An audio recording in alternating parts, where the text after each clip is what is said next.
c'est d'abord un ami, et bien sûr un voisin, mais c'est d'abord l'ami que je souhaite rencontrer, celui avec qui j'ai grand plaisir à échanger, que j'écoute avec intérêt et avec plaisir, celui qui me conte l'histoire aussi du siècle passé, qui a rencontré force de personnalité du monde littéraire, artistique, politique aussi. Et je suis là un élève face au maître.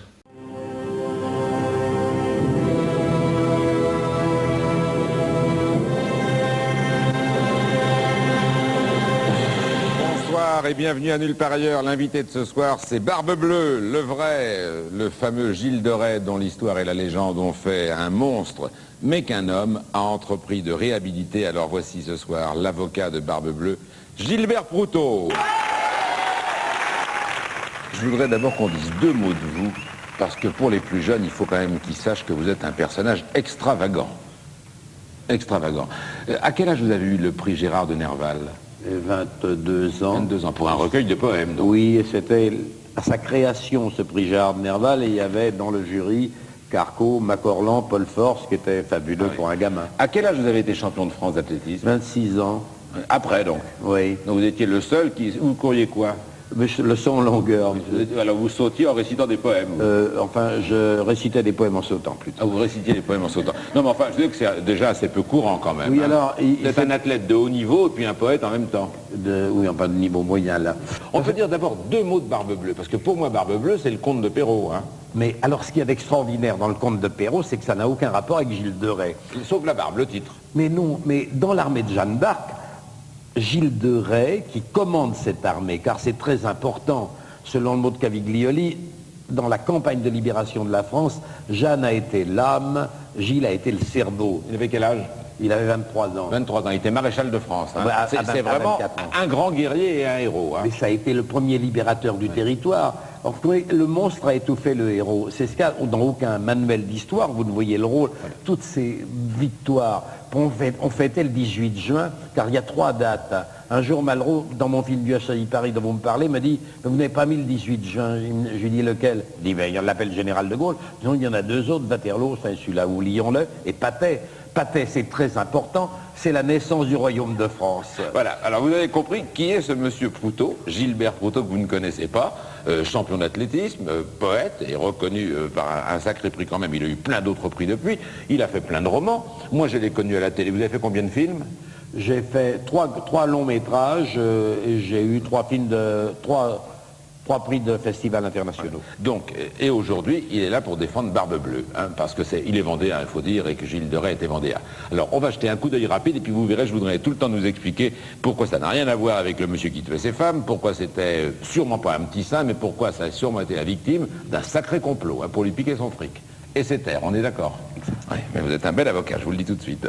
Je voudrais signaler seulement quand même en une seconde que quand je vous dis que c'est un monsieur pas ordinaire, il y a 10 ans de ça, oui. Il y a un certain nombre de grands de la littérature ou du cinéma, il y avait Frison Roche, Thierry Monnier, Raymond Belin, Boileau-Arcejac, il y avait des hommes politiques, Vincent Oscar, il y avait Castelot. Ils ont écrit un bouquin sur vous, ils l'avaient appelé, ça vous résume bien, le roman d'un rebelle. Vous avez vu tout à l'heure ce qu'il a dit sur l'Europe. Je l'ai arrêté sur le reste, il aurait pu en dire autant sur toute l'actualité. C'est un monsieur qui n'a pas l'habitude de retenir ses mots. Ça va, PPD? Vous savez déjà tout, vous êtes ex-libris. Oui, je suis comme Gilbert Proutot, je n'aime pas me taire. Si je vous ai invité, Gilbert Proutot, c'est que vous venez d'écrire ce livre sur Gilles de Rais, qui s'appelle Gilles de Rais ou La gueule du loup, aux éditions du Rocher. Les médiévistes ne peuvent plus rien nous apporter. Vous savez, il y a 2 façons d'écrire l'histoire, celle qui l'a fait rêver, celle qui l'a fait bailler. Alors, nous avons... ça, je peux vous dire, vous ne faites pas bailler, hein, en lisant Gilles de Rais, c'est très... ça y va. Hein. Je vous remercie. Donc là, cet homme, il boit un liquide que j'ai fait recomposer, qui s'appelle l'hypocrase, qui est un vin fermenté. Je dois offrirai une bouteille. Ah oui, mais ça a l'air d'être assez fort. Mais on buvait 5 litres par jour. 5 litres par jour. Ça fait 12 litres de muscadet pendant 10 ans. Alors vous en donnez un peu à Gérard Dabory. Ah oui, mais j'ai prévu de lui en offrir. Ça aide, sur le Pacifique, ça aide bien. 5 litres par jour, 10 ans, ça s'appelle ce qu'on appelle aujourd'hui la dipsomanie. Et la dipsomanie, ça mène à la folie mystique. C'est un homme qui prie 3 heures par jour, avec la manécantrie qui s'appelait alors la psalette. Et quand l'évêque le met dans la prison de la Tourneuve, où nous allons donner le procès en réhabilitation samedi, enfin sa première session, il le met à l'eau fraîche. Un intoxiqué qu'on met à l'eau fraîche, ça devient un quoi? Un drogué en manque. Et un drogué en manque, on peut lui faire dire n'importe quoi. Jamais peut-être dans l'histoire des hommes, il n'y aura eu une telle fusion et confusion entre l'histoire et la mythologie que pour Gilles de Rais.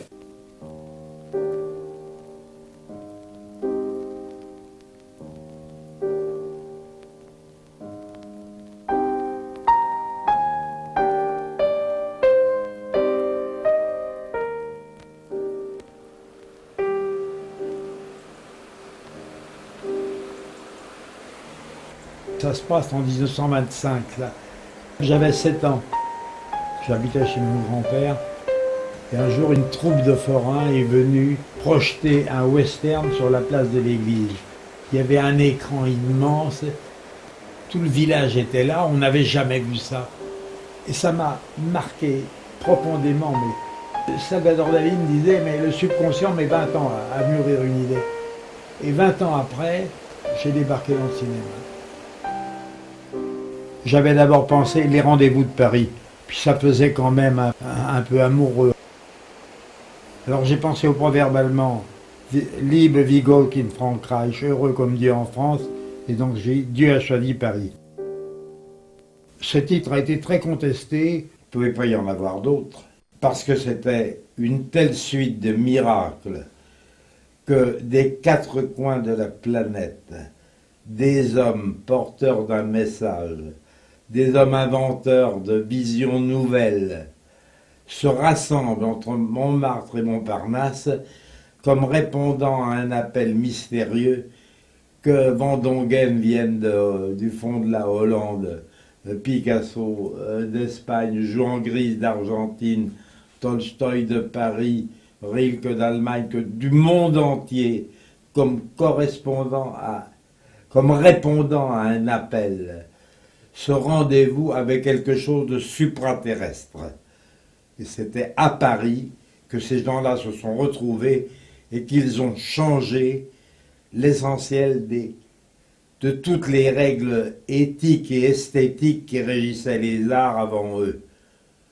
À partir de Montmartre, de la fin du siècle jusqu'à la guerre de 40, il y a eu un miracle permanent. Ces années-là, dans Paris, terre traditionnelle d'asile et de liberté, de jeunes hommes inconnus accourent des 4 coins du monde. Modigliani l'italien, Kissling le polonais, Juan Gris espagnol, Kandinsky russe, Blaise Cendrars suisse. Charles Jeanneret ne s'appelle pas encore Le Corbusier. Vladimir Ulyanov, échappé des prisons du tsar, ne s'appelle pas encore Lénine. Et ses écrits ont pour l'instant un tirage confidentiel. En même temps que Chagall, en même temps que Matisse, il y avait Chou Enlai. Pablo Picasso habitait au bateau Lavoir une chambre sordide. Il la partageait avec un poète aussi pauvre que lui, Max Jacob. Pendant un demi-siècle, Paris a été la capitale du monde de toutes les révolutions. Les révolutions politiques, n'oubliez pas que Lénine et Mao y étaient à Paris. Les révolutions esthétiques, musicales, picturales, littéraires. Il y aura tout le dadaïsme, le surréalisme, toutes les journalismes de la peinture et de la musique, toute l'histoire du monde. Il y a les grands Américains, ils sont là, Hemingway et Fitzgerald. Toute l'histoire du monde s'est concentrée sur Paris. C'est donc ce demi-siècle. Dieu a choisi Paris pour changer le monde. J'étais allé expliquer à Malraux ce que je voulais faire. Et il m'a dit, mais dans le meilleur des cas, c'est une série de télévision. J'ai dit non, c'est une continuité. Je prends un grand acteur et je lui fais raconter l'histoire. C'était vers la fin du siècle. J'avais 20 ans, 25 ans. J'étais artiste photographe, un beau métier. Je venais de m'établir à mon compte et j'avais déjà quelques belles pièces de collection. Les portraits des vraies gloires de mon temps. Massenet, Paul Bourget, et aussi des gens bizarres dont je n'attendais pas grand-chose. Un petit retraité, Mallarmé, l'année de sa mort. Un médecin inquiétant, nommé Freud, de passage à Paris. Et puis des amuseurs, au hasard des théâtres ou des voyages. Jules Renard, poil de carotte. Alfred Jarry, encore inconnu. Kafka. Et Belmondo, qui est photographe au départ et qui photographie des enfants dont le nom ne dit rien à personne, qui s'appelle Braque ou qui s'appelle Matisse, il va remonter le siècle une caméra à la main et filmer tous les grands visages et tous les grands événements qui vont faire que Paris est la capitale du monde. La horte du Pont-Neuf frémit comme un orchestre où j'entends préluder le vin de mes 20 ans. Il souffle un vent ici qui vient des temps d'antan mourir dans les cheveux de la statue équestre. La ville comme un cœur s'y ouvre à 2 battants. Pour la première fois dans l'histoire du cinéma, j'ai osé ce que personne n'avait jamais osé, que la moitié du dialogue soit en symphonie alexandrine, soit en vers, soit des citations poétiques. Quand j'ai dit ça à Belmondo, Freinet, aux autres, ils m'ont dit on va se casser la gueule. Et puis Michel Boucaud a dit non, ce serait bien. Et vous l'avez vu, ce film, vous avez entendu que de temps en temps, au lieu d'un texte explicatif, il y a Apollinaire, il y a Nerval, il y a Rimbaud, il y a...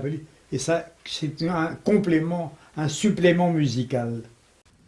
Soir de Paris, ivre du gin, flambant de l'électricité, les tramways feux verts sur les chines sanglotent au long des portées de rails, leur folie de machine. Quand j'étais enfant, mon père était instituteur à Saint-Mémin, le vieux petit village de Vendée. Et de l'autre côté de la rue, il y avait une petite place, il y avait une boutique de quincaillerie. Et tous les matins, la bonne femme, à 8h30, appuyait sur un bouton qui levait un rideau. Et tous les soirs, à 6h30, elle appuyait sur le même bouton qui baissait le rideau.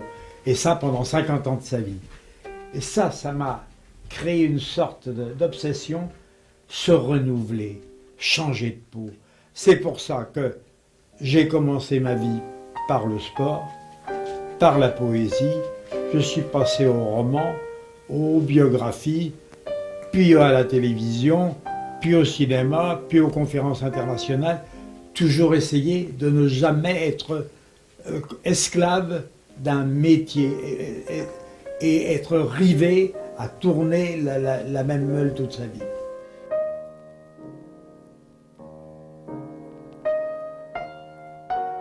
Mon épitaphe, tu la prendrais à Cyrano de Bergerac.